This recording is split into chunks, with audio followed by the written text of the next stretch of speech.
Alors voici la démonstration de l'équation x de t du MUA, c'est-à-dire la position, l'équation qui donne la position en fonction du temps.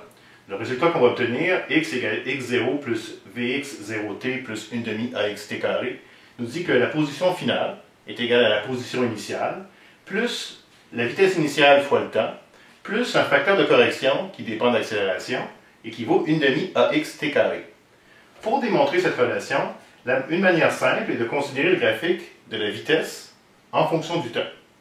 Vu qu'on a un mouvement uniformément accéléré, la pente du graphique, parce que sur le graphique de la vitesse en fonction du temps, la pente c'est l'accélération, la pente va être constante. Ici on suppose que l'accélération n'est pas zéro, donc on a une pente dans ce cas-là positive, constante, une droite.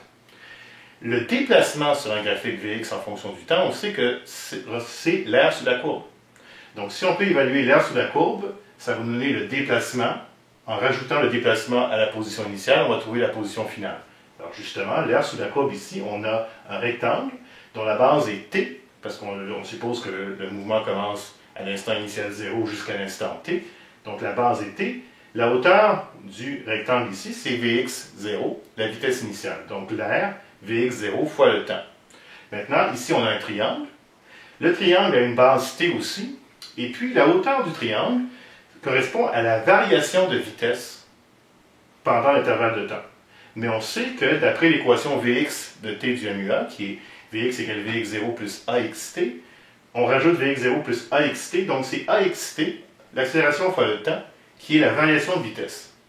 Ce qui fait que l'aire du triangle, c'est 1 demi base fois hauteur, 1 demi fois la base t, fois la hauteur axt. Donc 1 demi t fois xt, ça fait bien 1 demi ax t carré. Et donc, on a le déplacement total, Vx0t plus 1 demi axt carré, qu'on rajoute à la position initiale pour trouver la position finale.